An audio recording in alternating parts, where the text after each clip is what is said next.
The Imposter Princess, Princess Caraboo. Mary Baker, née Wilcox, was allegedly born on November 11th, 1792, in Witheridge, Devonshire, England. She posed as the fictional Princess Caraboo. Baker pretended to come from a far-off island kingdom and fooled a British town for some months. On April 3rd, 1817, a cobbler in Almondsbury in Gloucestershire, England, met an apparently disoriented young woman wearing exotic clothes who was speaking an incomprehensible language. The cobbler's wife took the stranger to the overseer of the poor, who placed her in the hands of a local magistrate, Samuel Worwell, who lived in Knoll Park on the estate where Tower House is located. Worwell and his American-born wife, Elizabeth, could not understand her either. What they did determine was that she called herself Caraboo and that she was interested in Chinese imagery. They sent her to the local inn where she identified a drawing of a pineapple with the word nanas, meaning pineapple in Indonesian languages, and insisted on sleeping on the floor. Samuel Worrell declared she was a beggar and should be taken to Bristol and tried for vagrancy. During her imprisonment, a Portuguese sailor named Manuel Enns said he spoke her language and translated her story.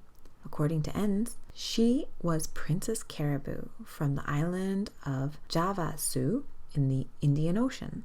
She had been captured by pirates, and after a long voyage, she had jumped overboard in the Bristol Channel and swum ashore. The Worwells took Caraboo to their home. For 10 weeks, this representative of exotic royalty was a favorite of the local dignitaries. She used a bow and arrow, fenced, swam naked, and prayed to a god whom she named Allah Ta'ala, a spelling variation of Allah Ta'ala, Allah the Exalted, one of the formal names for God in Islam. She acquired exotic clothing, and her portrait was painted and reproduced in a local newspaper.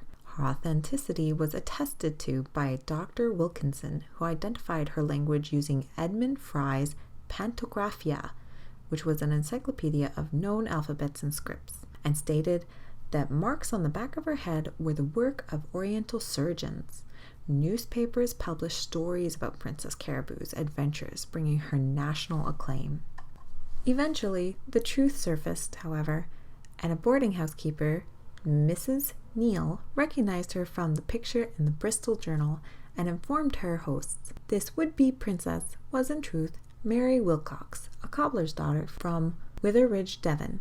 She had been a servant girl around England, but had found no place to stay. She invented a fictitious language from imaginary and Romany words and created an exotic character and story. The odd marks on her head were scars from a crude cupping operation in a poorhouse hospital in London. The British press made much of the hoax at the expense of the duped rustic middle class.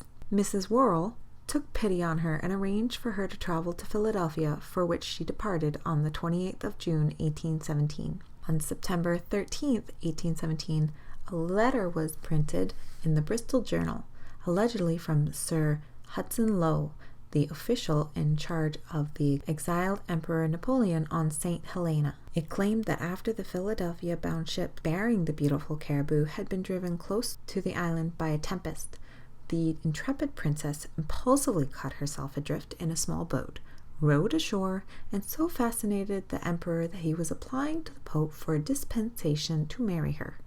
The story is unverified.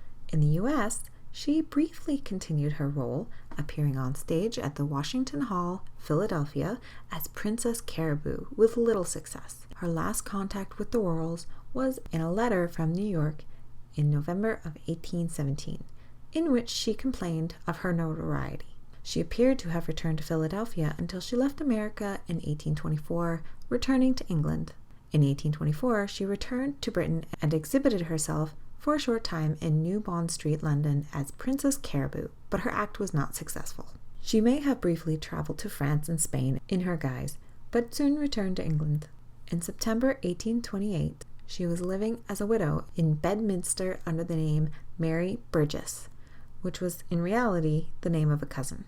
There she married Richard Baker and gave birth to a daughter named Mary Ann the following year in 1829. 10 years later, in 1839, she was selling leeches to the Bristol Infirmary Hospital. Sadly, she died from a fall on the 24th of December, 1864, and was buried in the Hebron Road Cemetery in Bristol. Her daughter, Mary Ann, carried on with her business, living alone in Bedminster in a house full of cats until her also sad death in a fire in February of 1900. If you have any other interesting articles or topics you would like me to read, please comment below and please like and subscribe. Thank you.